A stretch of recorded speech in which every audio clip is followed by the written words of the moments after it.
Welcome back, pro wrestling fans. Welcome back, IWC. It's your old buddy, the Guardian of Chaos, and I tell it like it is. I'll say that to say this. Coming to you live to tape from Chaos Corner on Guardian of Chaos, the YouTube channel, 25 feet below the surface of the earth. Well, for this date, today in pro wrestling history, November 29th. Now, kick back and relax for a minute here on the opening monologue. I have the mix of the black tea and peppermint tea for the pipes because it's cold outside. It's chilly. Jack Frost is nipping at our nose as we head into December. It's very, very windy and extremely cold here in the greater New England tri-state Northeast area. So bear with me. Grab some hot cocoa, grab a coffee, grab some tea, grab an adult beverage, grab a snack. We're a little late to the party again today, but we're always here on Guardian of Chaos, the YouTube channel. So bear with me and enjoy the sounds in the background of Mother Nature here on Chaos Corner in the bunker, as I always say. So bear with me, fans. Remember, follow me on all social media platforms.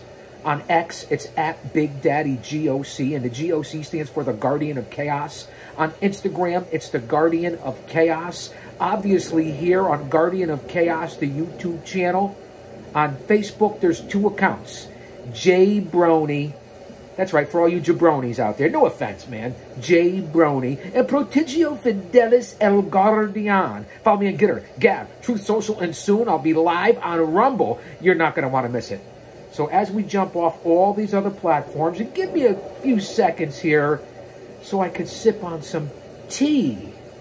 Can't thank you guys enough from the bottom of my heart. Much love and respect, and a shout out to our Lord and Savior, Jesus Christ. Stand by, fans. Stand by, IWC.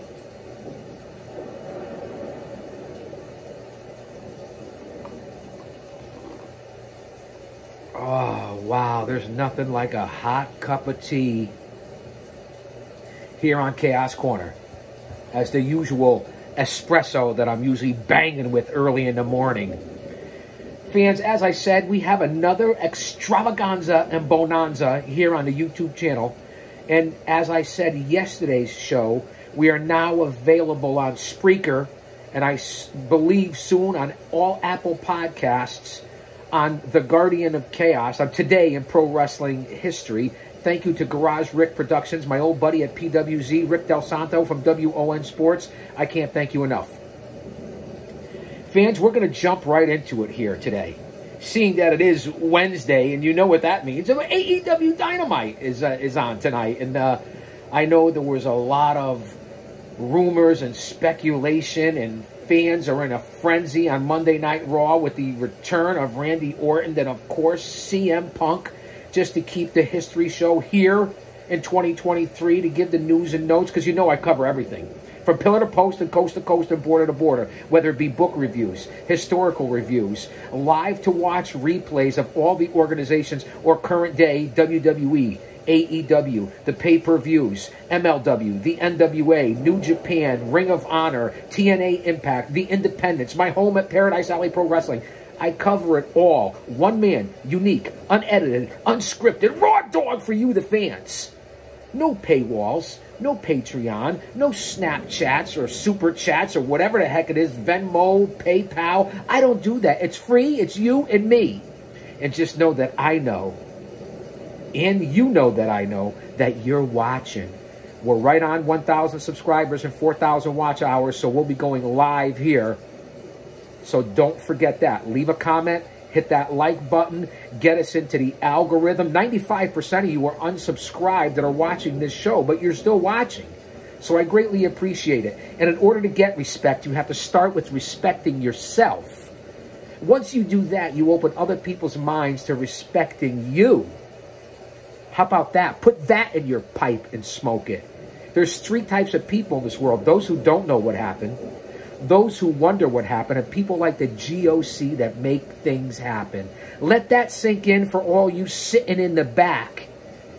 Because don't think that I don't know, because I do. I have all the analytics, and we're coming up with the state of the channel address very soon.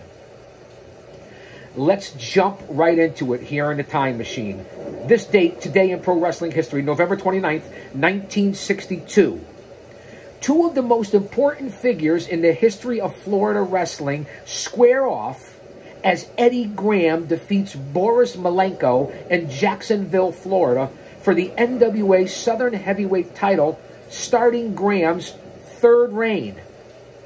November 29th, 1980. Killer Carl Cox defends and defeats against the Grappler for the Mid-South Mississippi heavyweight title at Shreveport, Louisiana.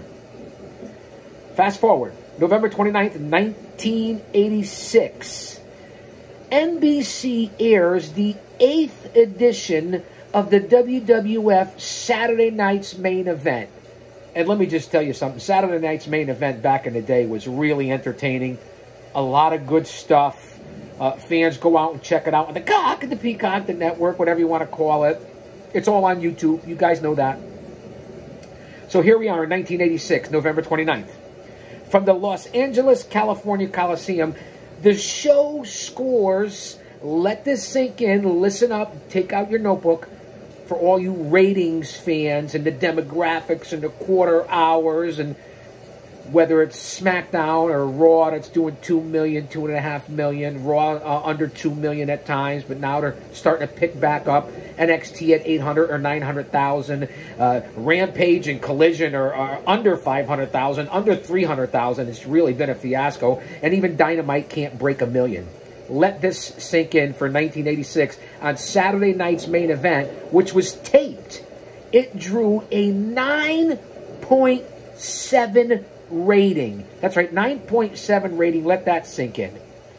WWF Intercontinental Champion, the Macho Man Randy Savage versus Jake the Snake Roberts ends in a double disqualification when both men hit referee Dave Hebner. After the match, Jake puts his snake Damien on Savage's back, and as we know, Savage ran off and flew the coop. This, for the time, listen up fans, was a rare heel versus heel match. You don't see that in 2023, that's for damn sure. And you know my history with Jake the Snake. When Yokozuna gave me the big clothesline, the 600-pound leg drop, and then Jake had the balls to throw that snake around me, wrap it around my neck, and then bring over the cameraman and put it on for everyone to see. It's here on the network. It's here on the channel. Jimmy Anvil Neidhart and Julio De Niro Sanchez left me laying in wake, my partners, for that night. How about that for history? That's what you get here on this channel. My over 50 years of being a researcher, a scout, a producer, an agent, a historian, a fan, a smark, a mark. That's right, I said a mark, and I'll say it on every show. I'm proud to be a mark. We're all marks. You all still be a mark, and there's nothing wrong with being a mark. All right, calm down. I get it. On that same card, 1986, November 29th, Saturday Night's Main Event. The Killer Bees defeat the Hart Foundation when Jumpin' Jim Brunzell pinned Hart with a small package. Now that's huge news. For the best there is, the best there was, the best there ever will be to be actually pinned in a match. Here's the caveat. Hart was pinned, as I said, with a small package, but Blair and Brunzell, B. Brian Blair, a buzz buzz. A buzz buzz. You remember the old Saturday Night Live skit with Aykroyd and Belushi? A buzz buzz. A buzz buzz. They switched when Hart and the ref weren't looking and Hart was down and out, and the bees underneath the hoods, the masks, if you will, switched up, and the fresh opponent, the fresh bee came in to pin Bret the Hitman Hart. How about that? On that same card, Rowdy Roddy Piper defeats Cowboy Bob Orton with a roll-up pin. A simple roll-up pin, as I say, no false finishes and 15 different maneuvers and finishers to get your spots in, and nobody sells and nobody pins. When it was keep it simple, stupid. When you hit your power maneuver, your finisher, it's supposed to be finute, persona non grata. That's not what it is here in 2023. That's for damn sure. This ain't your daddy's pro wrestling, or even my pro wrestling. You can call me your daddy. I am the guardian of chaos, Big Daddy. On that same card, Coco Beware defeats Nikolai Volkov with a cradle from behind. Simplicity at its best. Don the Rock Magnificent Morocco defeats Dick Slater with a clothesline after Mr. Fuji tripped Slater. A simple clothesline. Do you guys get it yet? It worked back in the golden era to build this business into what it is today. I don't understand what these new bookers and promoters and companies, even the big time, understand about this. The WWE still keeps it real. AEW is a great alternative, but we know the injuries and the risks and how many people are getting hurt in this business, in today's business. I just don't understand it as an old school traditional guy. And I'm not a sore guy or an old geezer who thinks his spot was taken or still thinks he's going to get into the business or get paid. I'm telling it like it is. I give you the good, the bad, and the ugly here on the channel. So that was your card for November 29th, 1986. Let's stay in the year 1986, November 29th. Al Perez defeats the mighty Igor and San Juan, Puerto Rico to win the WWC Puerto Rican heavyweight title. No me jodas, Marcón, me vete culo, pendejo. What did I say? They not. What? No offense, man. You guys know, if you watch this show, that I speak several languages. Don't be so sensitive. Let's move forward here in the time machine. You see, I always do my due diligence and I have my notes. Otherwise, what's the sense of being on here? November 29th, 1992. Smoky Mountain Wrestling holds their Thanksgiving Thunder card at the City Coliseum in Knoxville, Tennessee, drawing over 1,000 fans, which was an independent show. Now, anytime you draw 500, 1,000, 1,500, 2,000, 3,000 fans for an indie show in pro wrestling, that's kudos.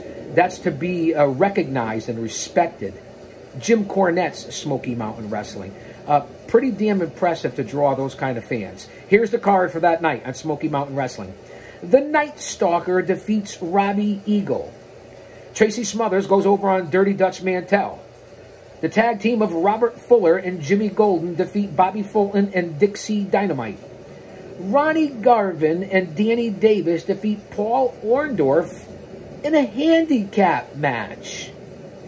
Smoky Mountain Heavyweight Champion Tony Anthony, the Dirty White Boy, defeats Tim Horner in a lumberjack match.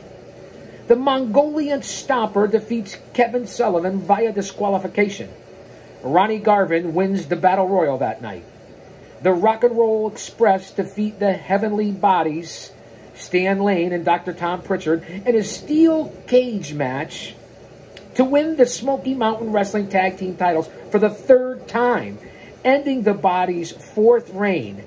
The two teams, here's the caveat on this one, the two teams exchanged those titles in 4 straight days. How about that for storylines and for booking and ring psychology, emotional investment, bringing people back, putting asses in the seats?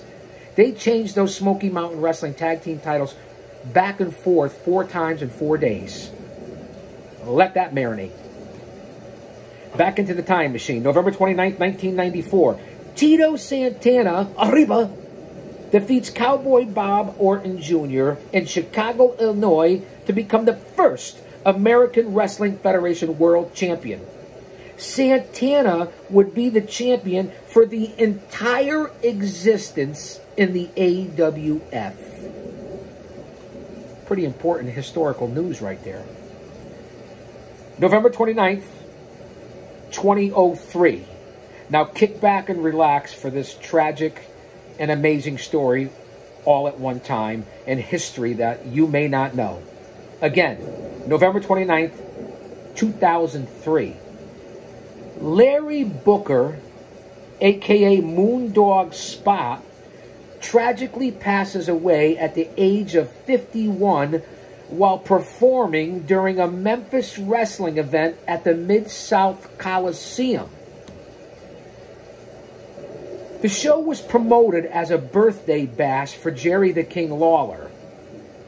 Now, Larry Booker passed after his bout on the event. Larry Booker, and we'll call him Spot for this preferences here and for this purpose, was part of a 4-team concession stand battle royal with the Rock and Roll Express, the Lifeguards, and Alan Steele and Money Mike. Now, Booker, was working with Brad Martin of the Lifeguards when he just sat down in the corner and wasn't moving. Martin initially thought Spot was working with him, but it was apparent quickly that that wasn't the case. The ref allegedly asked Larry if he was okay, and Larry said he told him he was, but then he didn't move or do anything. Now, obviously, thinking on the fly here, especially back in the day when they used their heads, they did a fast finish where the Rock and Roll Express went over, then everybody left ringside except for the Moondogs and valet April Pennington. Now, security and the medics hit the ring, and they tried to work on Booker, as the ring announcer told the fans to stay seated, and that this was not a part of the show. By the time Booker was taken off on the stretcher, it had been several minutes, and he was already turning blue. Think about that, fans, and the tragedy of what happened here for Larry Booker, a.k.a. Moondog Spot. They tried CPR before he was taken to the hospital. He apparently never regained consciousness, and he was pronounced dead. It appeared his death was the result of either a heart attack or a stroke. ABC 24 News reported the coroner said his death was from a massive heart attack due to complications from diabetes. He allegedly was breathing on his own when he was taken to the hospital, but later died at the hospital. The story continues here, the amazing story of Moondog Spot, a.k.a. Larry Booker. Two of Spot's biggest matches, Larry Booker, I'm calling him Spot, as I said, include where he worked as Larry Latham. That's right, fans. Stuff that you may not know, and that's why I'm here. Larry Latham teaming with Wayne Ferris, a.k.a. the Honky Tonk Man, as the Blonde Bombers, managed by Sergeant Danny Davis, the former OVW owner and trainer. On June 15th, 1979, they won the Southern Tag Team titles from Jerry Lawler and Bill Dundee in the legendary Tupelo Sports Arena concession stand brawl. You guys remember that? They tried to recreate it in AEW with Slapnuts, Jeff Jarrett. I get it. It's on the tube. You can guys go out and see it. It's definitely out there. 13 years later, Larry Booker, a.k.a. Moondog Spot, was a part of another famous concession stand brawl in Kennett, Missouri. He and Moondog Spike, a.k.a. Bill Smithson, brawled with Lawler and good old Slapnuts Jeff Jarrett. In May of 1981, Booker got the shot that turned into Moondog Spot. Let me get that straight. It was May of 1981. Larry Booker got the job that turned into Moondog Spot and changed his career forever. The Moondogs, the originals, Rex, who was Randy Cully, and King, who was Sailor White, were the World Wrestling Federation Tag Team Champions at the time.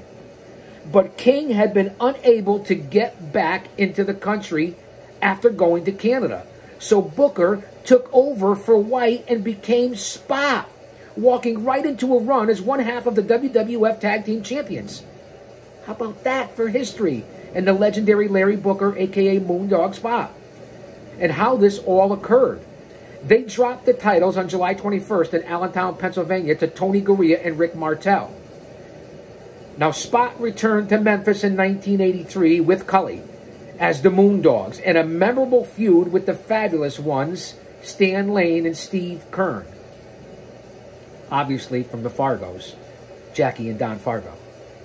The Moondogs returned to the World Wrestling Federation in 1984 with manager Jimmy Hart through 1986. In 1997, as we move forward here on the death of Moondog Spot, Larry Booker in the ring. In 1997, Spot teamed with Hacksaw Jim Duggan in TNA, defeating Mike Sanders and Glenn Gilberti. Spot ran his own wrestling school in Osceola, Arkansas for quite some time. He also worked several years in Smoky Mountain Wrestling, teaming with a new Moondog Rex, a.k.a. Larry Cousin Jr. Keene. Of course, from Hillbilly Jim fame, Uncle Elmer and Cousin Luke in the World Wrestling Federation. It all ties together. So what an incredible story on this date in history, November 29th, 2003.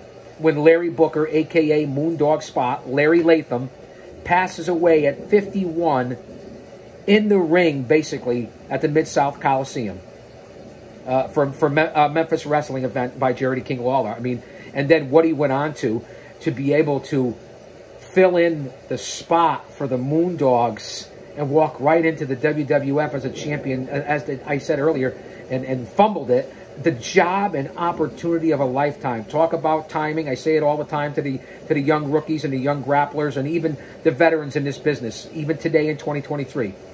Always be prepared. Show up with your gear. Even if you're just a fan in attendance and you're just going to hang out with the guys. Be prepared, because you never know when a spot could show up because someone no-shows or cancels out last minute, or they need to add an extra bout, or need someone to kill some time in the ring. That's my solid advice. Go out and be social. Make those connections. Some of my best connections and why I was involved in main events with superstars and Hall of Famers was because we were in a social setting and got to know each other. And they said, you know what, Chaos, Big Daddy, he's a good guy. And he can work. He's got talent. He takes the bumps as a manager. Can we put him on my side to get some heat? And that's what happened with me in my career several times, whether it was with Yokozuna, Rikishi, King Kong Bundy, Jim the Anvil Neidhart. The list goes on and on of Hall of Famers and stars and legends and heroes and veterans that I've been involved and lucky enough to work with. So keep that in mind. And what an incredible day in history for Moondog Spot. Rest in peace, Larry Booker. Back into the time machine here at Chaos Corner. November 29th, 2003. Gato and Jado defeat Goto and Taguchi in a tournament final to win the IWGP Junior Heavyweight Tag Team titles in Miyagi, Japan before 3,000 fans. Konnichiwa, bitches. Origato from the Chaos-san. On that same card, Tanahashi beat Blue Wolf. Scott Norton, one legit badass, defeats another legit badass in Josh Barnett. Tenzan beat Yasuda. We stay in November 29th, 2003 for USA Pro Wrestling. Frank Goodman's USA Pro Wrestling. And the latest final at the Elks Lodge in Queens, New York. You know they said that for years. I was lucky enough and privileged and honored to perform at the Elks Lodge in Queens. A legendary venue. But they've been saying that for years, and then people still went on to perform at the Elks Lodge. You know, it was a mainstay, a staple for ECW. You guys know that, right? So this was the latest final at the Elks Lodge, finale, if you will. It drew a crowd of approximately 1,500 fans, which, again, is unbelievable for the independent circuit. Their largest crowd since, as I said, the ECW days. On that card, get back and relax, fans. Raven pins Al Snow with the match going nearly 50 minutes. The triple threat, Shane Douglas, Chris Candido, and Bam Bam Bigelow reunite for the first time since ECW. Now, Douglas beat the Sandman, and then Bigelow and Candido went over on Simon Diamond and Matt Stryker in a match that lasted 31 minutes. In a hardcore match, Balls Mahoney defeats Axel Rotten, where they used everything from pillar to post to barbed wire and everything you could think of in between. Low Key defeats Sanjay Dutt. That's right, the annoying son of a bitch that's in that whole group with Satnam Singh, Slapnuts, Karen Angle, and Jay Lethal. He was quite the grappler in his day, though. I will say that to say this, because I tell it like it is. Mike Krul defeats Crowbar for the vacant U.S. title. Whipwreck and Wayne defeat the Dirty Rotten Scoundrels to retain the USA Pro Tag Team titles. Again, there were 15 matches on that event. Talk about overbooking and killing a crowd. Again, keep it simple, stupid. You don't need, and I'm not shitting on AEW because their pay-per-views are off the chain. It's well worth the money. But when you have 12, 13, 14 matches, you're going to lose the people. You have multiple tapings, you're going to lose the people. WWE's getting their shit together. Only putting on 6 or 7 matches. That's the way I think it should be done. Just my opinion. We continue on November 29th, 2003, USA Pro Wrestling at the Elks Lodge in Queens. Mike Tobin defeats Prince Nana. That's right, AEW with Swerve Strickland's Prince Nana. Let's do the dance. Can I do the Nana fans out there, whether you can see me or not? Let's do the no, whoa, let's do the, no? I could dance, man. I may be no Nana, but I could dance. My old buddy, who I was in a 10-man barbed wire match with Balls Mahoney and 187 Homicide and Jason Knight and Ron Zombie and so on and so forth, Low-Life Louis Ramos defeats Johnny Bravado in a hardcore match, a four-way, as well as Danny DeManto and the new Dynamite Kid. Actually, a three-way. Low-Life Louis Ramos is one sick individual. Now, on that card, besides the 15 matches and the crowd just maybe not always being into it because it went so long, and some matches that were 40 minutes and 35 minutes, no shows that canceled or were either pulled from the event that were supposed to be there for USA Pro in 2003. D'Lo Brown, Grim Reaper, Monster Back, Slick Wagner Brown, my old buddy, and April Hunter all canceled or were pulled from the event. Let's stay in November 29th, 2003. All Japan Pro Wrestling at the Tajimi Center, the Tajimi City Center. Abdullah the Butcher and Kendo Kashin go over on Yasu Urano and Hirari Jr., High 69, and Okomuro. D'Lo Brown and Taka Michinoko beat La Parka and Parka Guerrero. Kaz Hayashi and Satoshi Kojima defeat Hanma and Kazushi Miyamoto. How about that for pronunciation on the Japanese wrestlers, huh? Konnichiwa, bitches. I'll say it again. Nobutaka Araya and Kawada beat Bull Buchanan and Gigantes. Arashi and Kenji Moto defeat Jamal and Justin Credible. Let's stay in November 29th, 2003. Full Impact Pro at Pinellas Park, Florida. Bubba the Love Sponge, that's right, the radio personality, Bubba the Love Sponge, teams up with the America Dream, Dusty Rhodes, to defeat Kevin Sullivan and my old buddy, who was under my tutelage and an ally and former foe, Roughhouse Ralph Mosca. Bubba hit a second rope splash to pin Mosca on that show in Pinellas Park for Full Impact Pro, November 29th, 2003. On that same show, Cyborg beats Jeff Bradley in a battle of the big men. Scoot Andrews defeats Lex Lovett. Let's stay in November 29th, 2003. World Wrestling Council in Bayamon, Puerto Rico.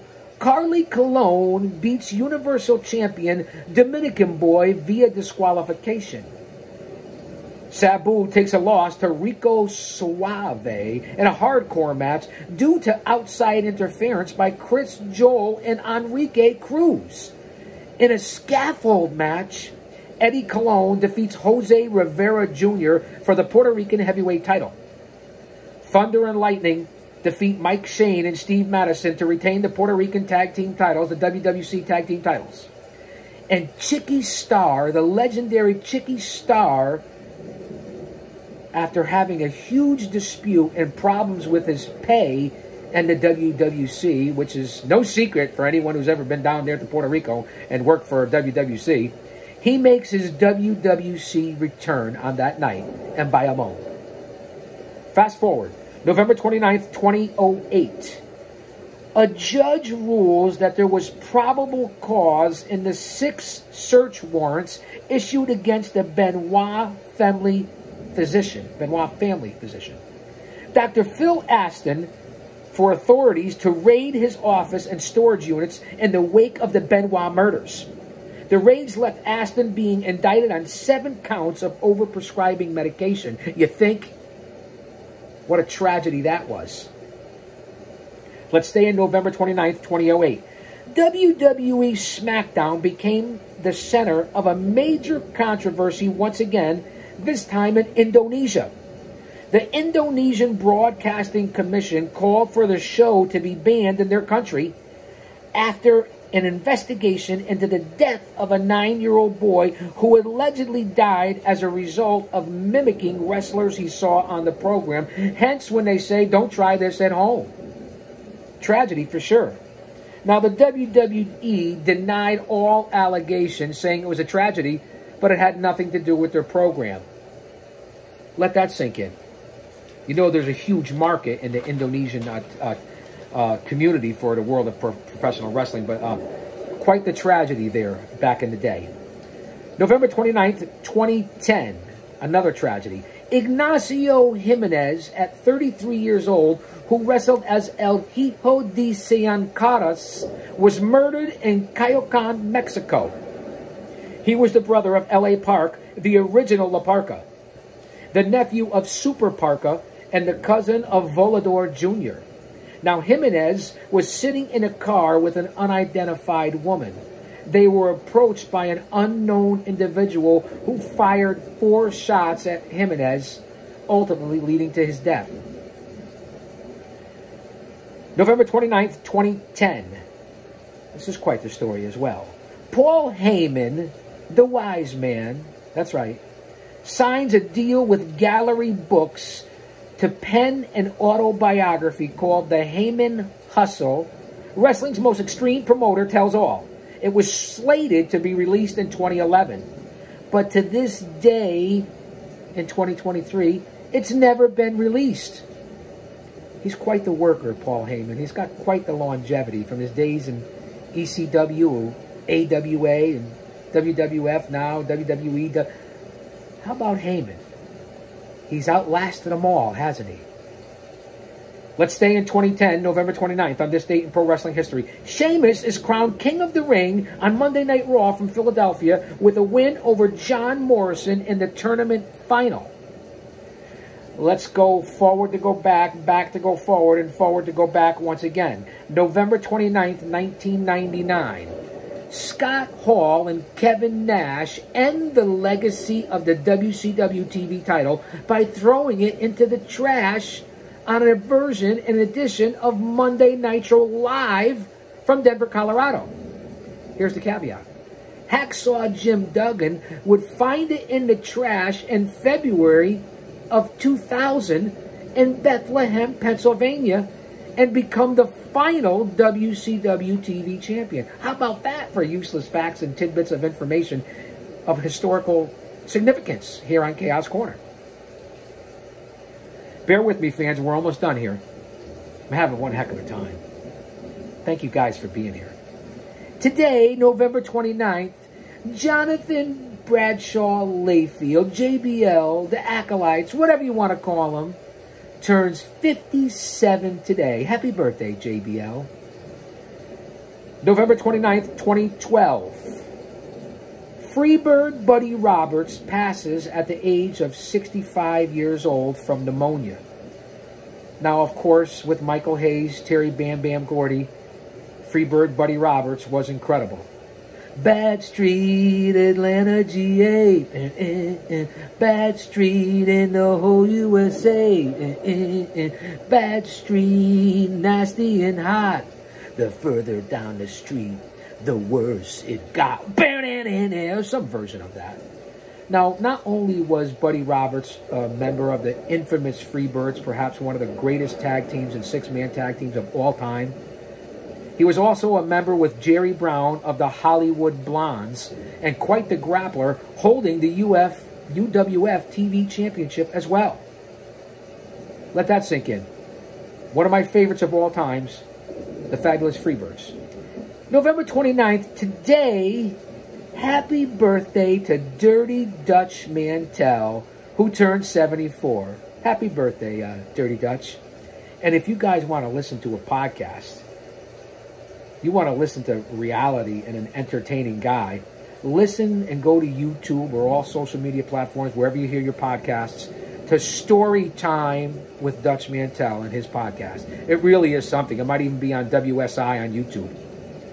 And also, how ironic today, two guys that were enemies and friends and foes, whatever you want to say, born on the same day and are the same age, November 29th today. Happy birthday to Jerry the King Lawler, who also turns 74 today. Happy birthday to you. Happy birthday to you. Happy birthday, Dirty Dutch and the King. Happy birthday to you. And don't think I forgot you, Lawler. And a couple of times that we've been in the ring. Don't think I've forgotten. 74 or not. I'm 60. We could still do it. You're a legend. You're a Hall of Famer. I get it. And all those matches with the King are right here on Guardian of Chaos, the YouTube channel. Over 2,500 videos, fans. Go to my community page, leave a comment, stay updated.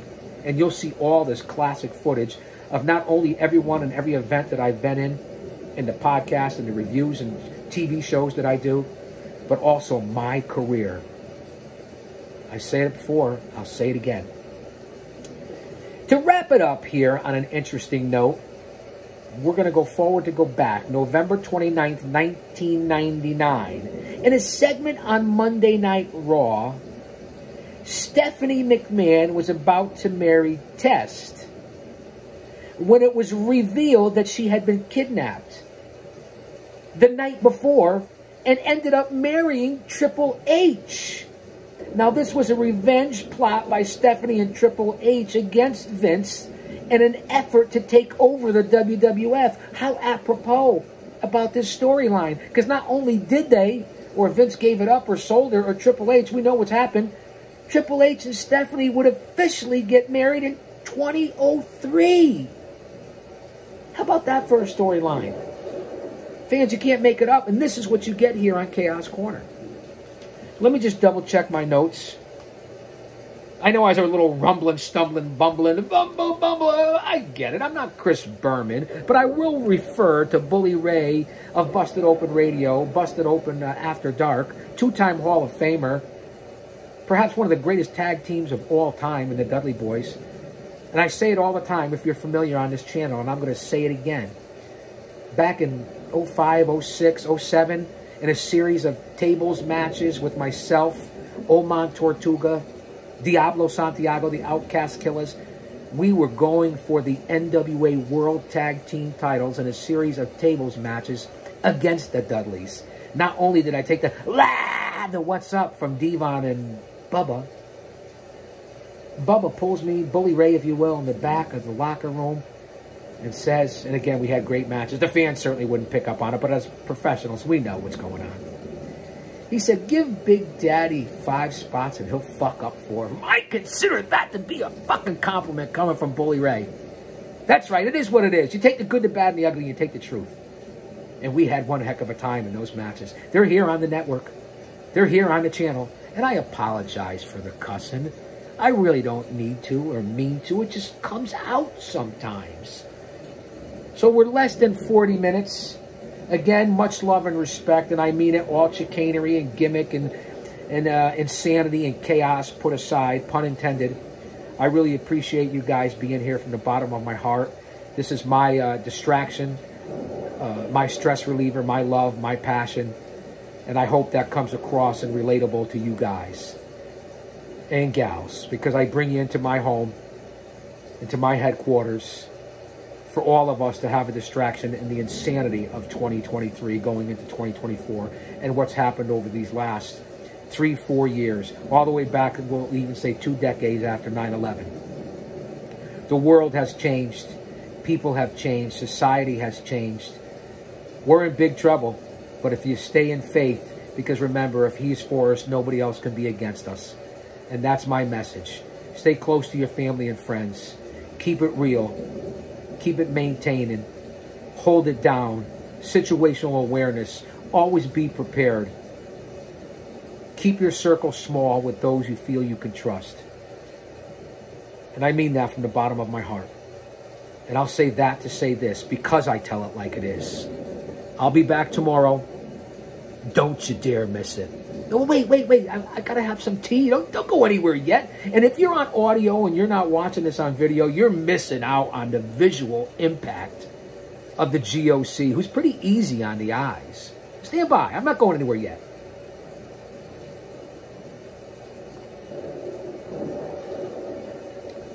All right, fans, get us into the algorithm. Let's make this show get in the top 50. Don't you dare miss it.